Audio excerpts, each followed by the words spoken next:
Welcome back to cBC 360, your favorite nonprofit marketing show, where we discuss the best ways to help your nonprofit market where people's attention is actually at, which is online and on mobile. In tonight's special segment for the Extended Collaborative, Thank You Classy, we'll be covering exactly how your nonprofit can use Facebook and Instagram advertising to fundraise more effectively online.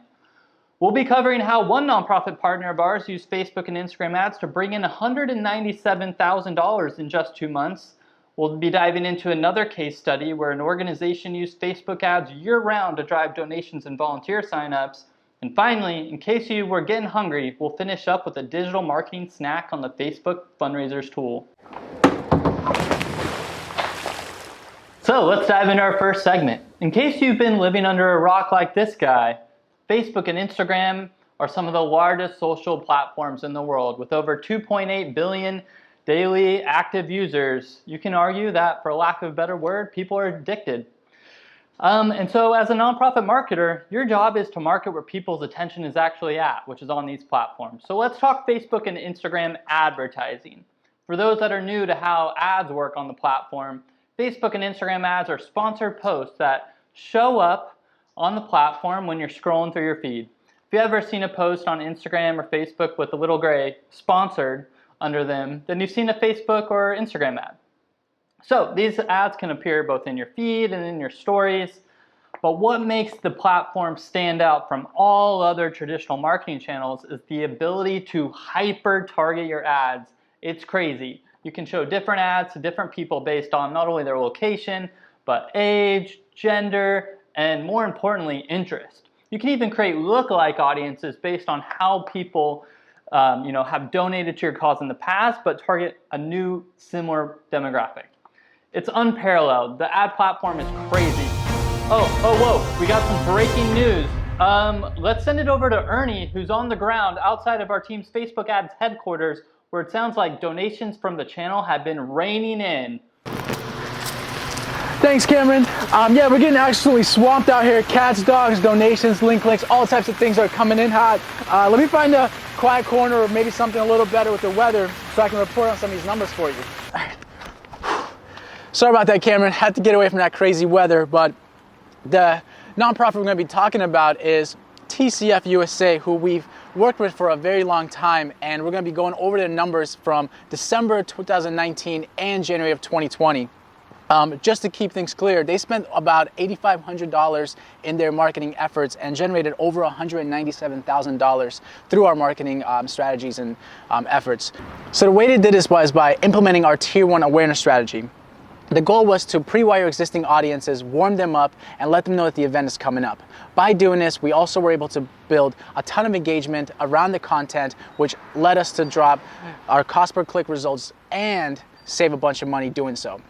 Another thing was we wanted to tell the story of impact, and we were telling the story by relating it to the donors and letting them know about the Giving Tuesday, year-end, all the stuff that's coming up, to go ahead and prepare themselves and share the impactful moments and stories of last year and how their donations supported the organization. And the last thing was, we wanted to go over that incentivizing engagement. Facebook loves to reward us by generating likes and shares and comments on our ads, and by doing that, that incentivizes us to go ahead and keep pushing, a lot more traffic there and put more money behind it, but also it helps the donors see that social proof and that people care.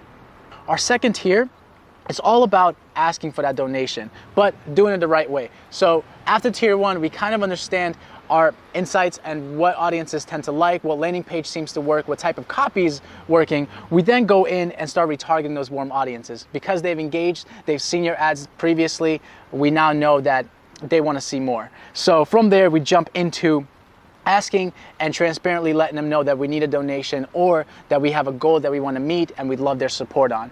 And based on earlier in our first awareness campaign, we touched base on how important, the mission, the impact was, and we share that impact, so now they know exactly why this donation matters so much to us. Once the second tier is done, we've asked for donations. Our next step is to do an urgency ask. This is right before the campaign is over, right before Giving Tuesday is coming to an end, or year-end, December's, coming to an end. We go ahead and run the last couple of days to targeted audience urgency ads. A lot of these audiences are your initiated checkout audiences, as we like to call them. These are the people that may have submitted a donation, but they dropped off somewhere in there. Maybe the baby was running around going crazy, or like in my life, maybe their internet went out, depending on where you live. But they initiated a donation, but they did not complete it.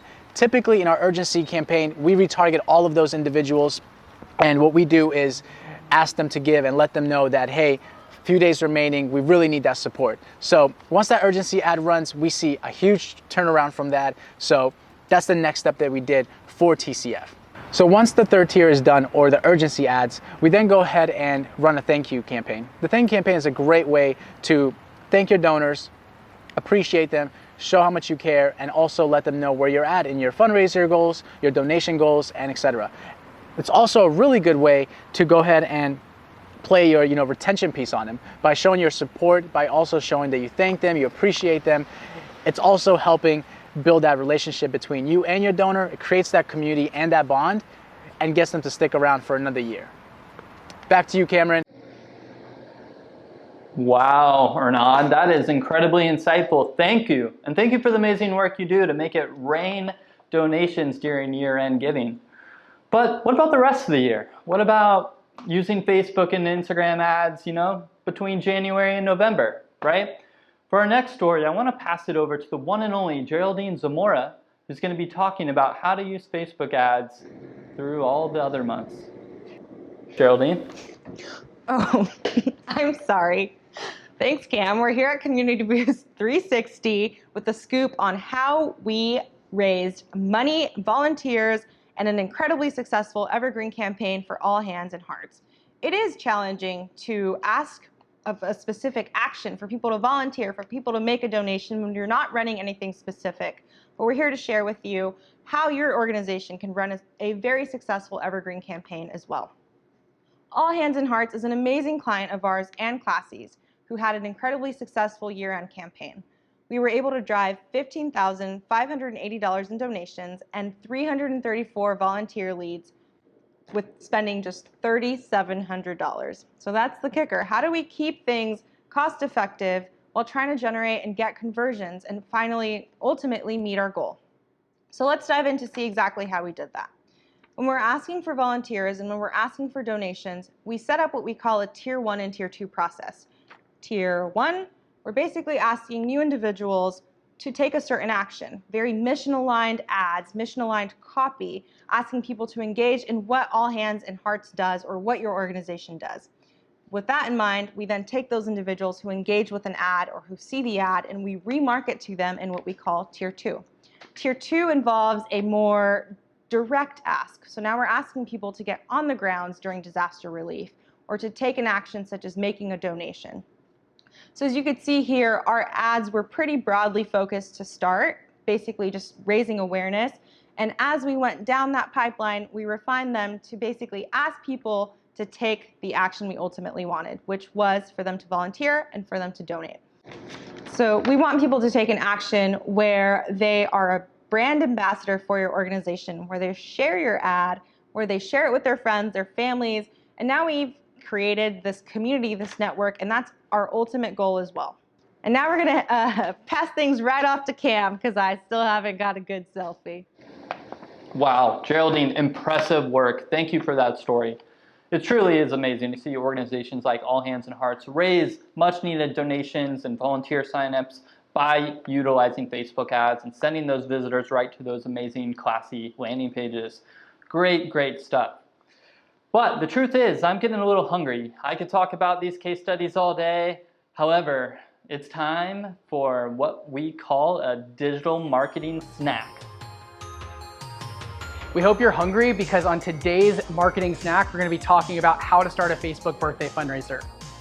If your page has over 60,000 followers or you have over 60,000 people hitting your website on a yearly basis, on average, you have an audience that has 5,000 birthdays on any given month. What we can actually do in Facebook is upload both of these audiences into the Facebook ad manager, filter them down to people who have a birthday within the next 7 days and run ads to them with literally as little a budget as $200 to $300 a month. Typically see about 8 to 10 people respond to that, raising about $250 a piece. Super cost effective, a pretty easy strategy put in place, and we hope that was fulfilling. Wow, Reagan, that was good and I am satisfied. Impressive work. Also, I want to share that Classy is building some really neat and innovative integrations with the Facebook fundraising platform, so be sure to check those out in 2020, especially if you're a Classy user, and if you're not, you should be. So let's dive into our final word. If you take anything away from today, it's that Facebook and Instagram ads work.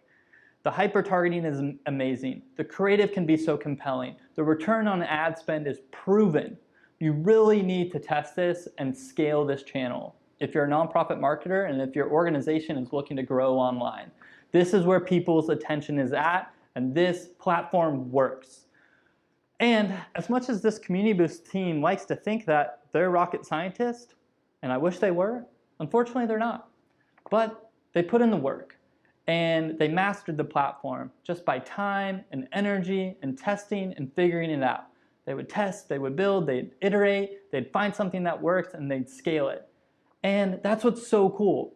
And you need to be a practitioner. If you're a nonprofit marketer or a fundraiser, you have to understand this channel because it can change the game for your organization. If you'd like to talk to Community Boost about working with you with Facebook and Instagram ads, be sure to hit us up at this link. We would love to chat. And for all of those tuning in, remember, stay classy, San Diego.